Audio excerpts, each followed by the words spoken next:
This is the 10-Minute Contrarian Podcast. This is VP. We are a solutions-based podcast, diving into the world of contrarian investing and alternative finance. You can find us hosted on the No Nonsense Forex YouTube channel, NoNonsenseForex.com, and podcast players everywhere.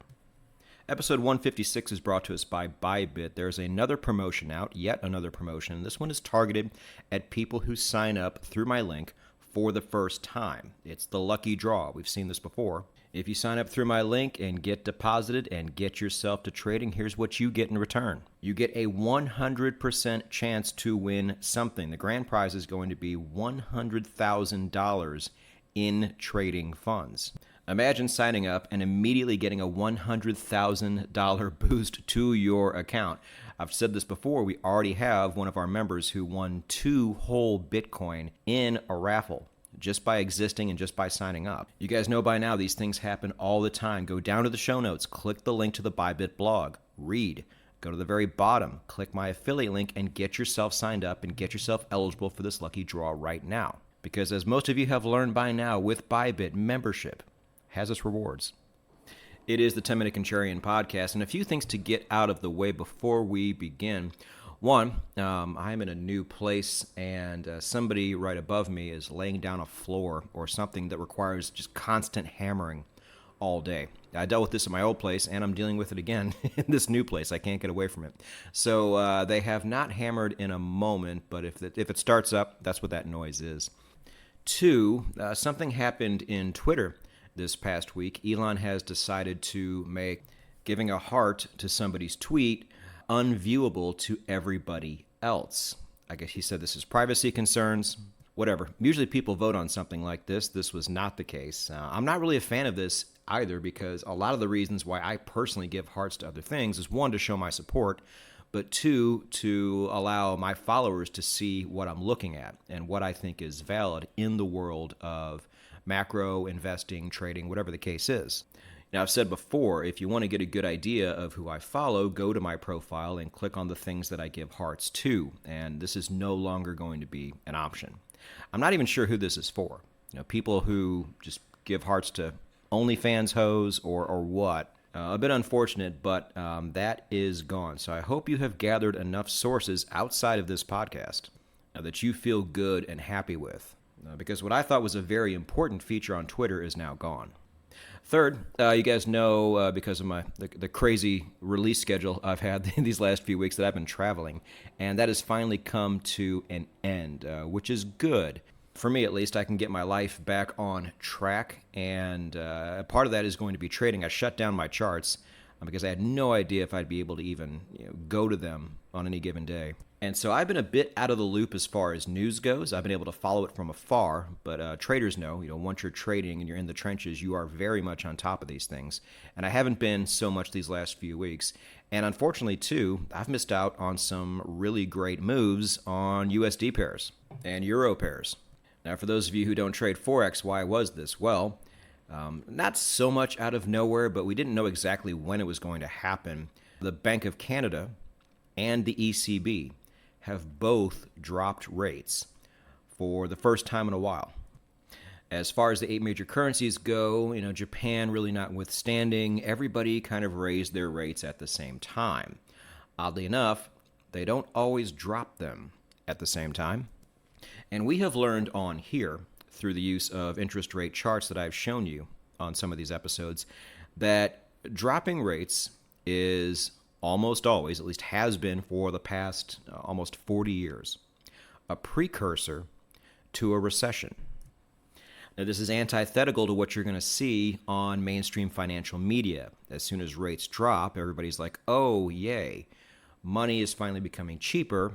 People are going to be able to borrow at lower rates again, and this is going to stimulate the economy. And in my opinion, for a good 6 months, maybe more, this will be the case. But what I have shown you through some of these podcast episodes is that what really kills economies is higher rates and leaving them there for a while. But there is a lag effect. It doesn't just kill the economy right away. It takes time.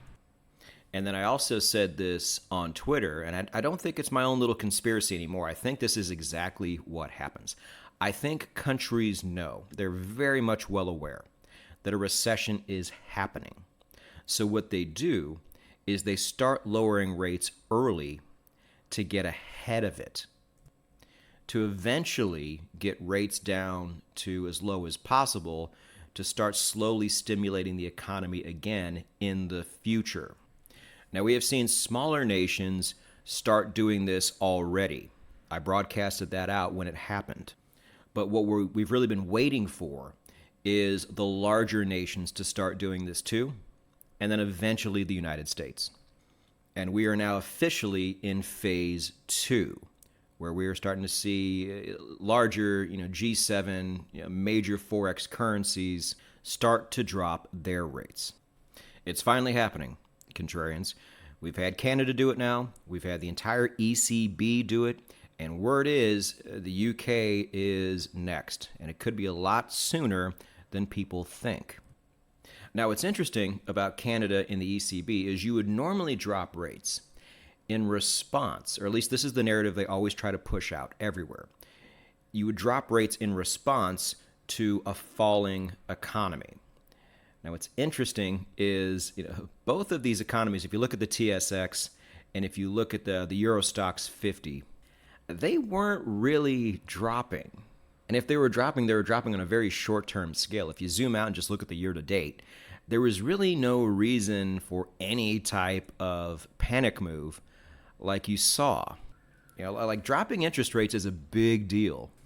And again, you would normally do it in response to some type of emergency situation, and we have not seen that in these two economies.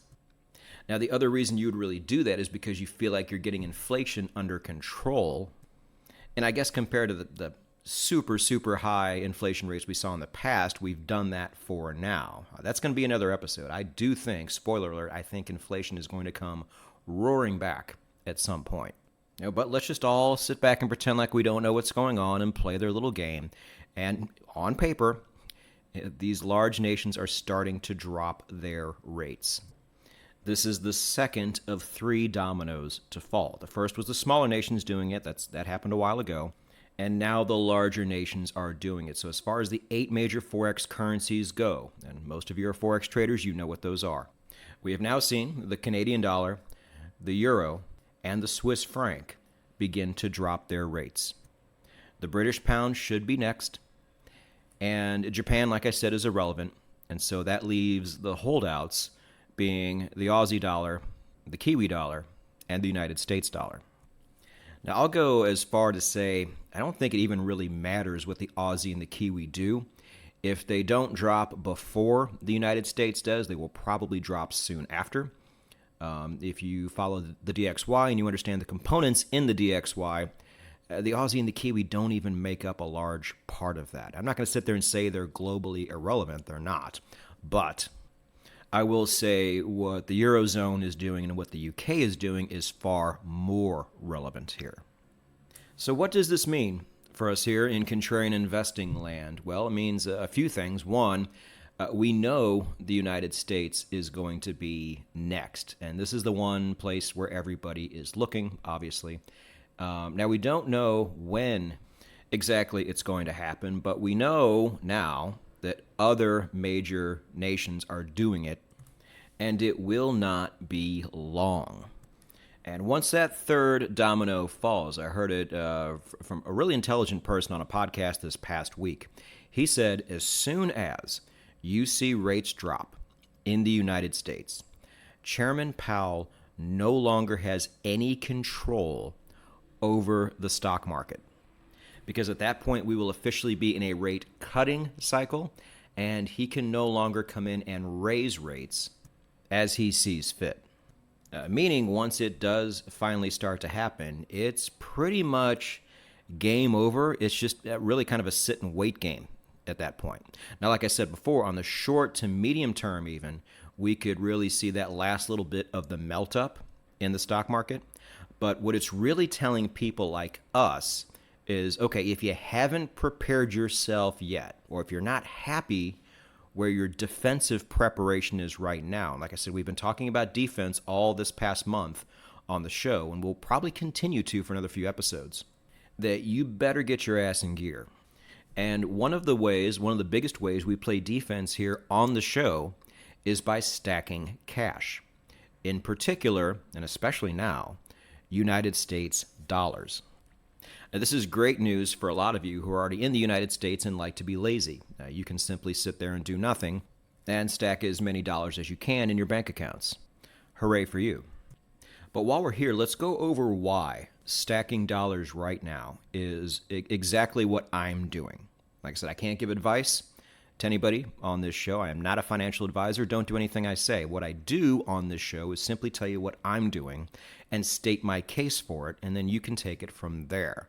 So, if history is telling us anything, and it has done a very good job of that in the financial world, is that when a recession happens, people panic and they move out of risk-on equities into things like cash and gold. This has happened every single time, and the last time we saw it was in 2020. And the move to cash happens right away. The move to gold usually happens a little slower over time, but this is absolutely and undisputedly where the money goes. So you're going to want to stack up on things like this now, not then. I'm stacking dollars because, again, I like to buy things and stack things when they are cheap.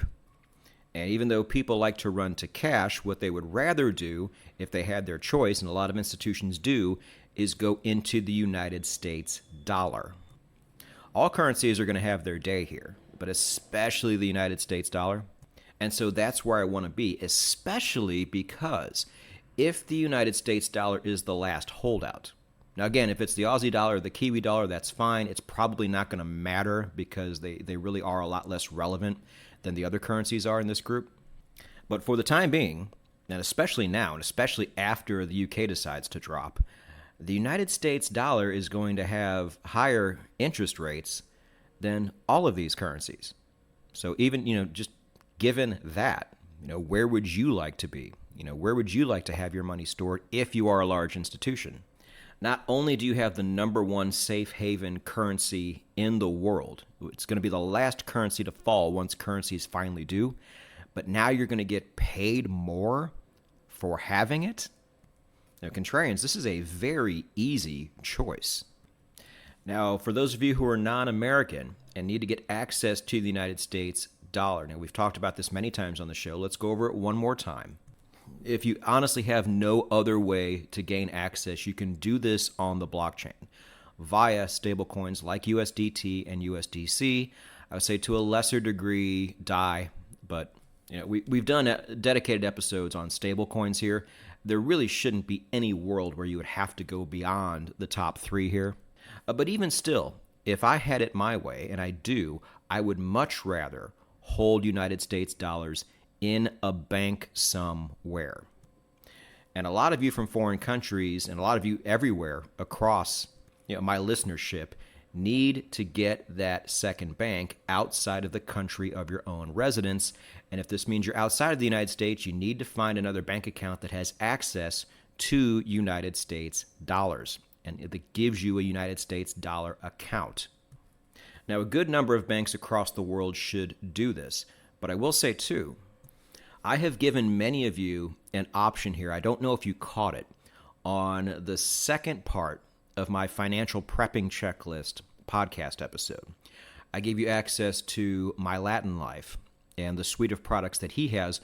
One of them, and I'm probably going to do another, maybe a blog on this or something, just so everybody gets the picture, is he is able to open remote bank accounts for you. Now, I know the big holdup with some of you is you don't want to travel to some of these places and open the bank account up. It doesn't have to be that way. And one of the countries he has access to, amongst the many, is Panama, which uses the United States dollar. Every account in Panama is a United States dollar denominated account. And you can do this remotely. So if you want to go back to that episode down below in the show notes, I have a link to his products. It is not an affiliate link, but I did say if you want to tell him that VP sent you, he will probably take you a bit more seriously because he does get a lot of tire kickers that come on to his site that aren't really serious. So at least that will let him know that you are probably more serious than they are. But if you are still looking for an actual bank that holds United States dollars, this is a great way to do that. And then probably a less strong way to do this, but possibly stronger than the blockchain. I don't know. It's debatable. And we've talked about this before as well. I've written a dedicated blog about this too, is to have the Wise app on your phone and hold it that way. So at least between those three options, there should be no excuse for anybody listening to this podcast right now to not be able to hold United States dollars and to not start stacking them as soon as possible. Because everything we've been speaking of up to this point has just been speculation on the recession itself. But now, that second domino out of 3 dominoes has already started to fall. And if you've been screwing around and not getting your defense up, let this be a signal to you that now is probably the time to start really focusing in on protecting yourself for what could be a really bad and a very prolonged recession. And you don't want to prep for this 1 month before it happens because we have no idea when it's actually going to occur. You want to go ahead and prepare for this 6 to 12 months in advance, maybe even further out. Because even though that seems like a long time, it's okay if we're a little crazy here, as long as it means we're early.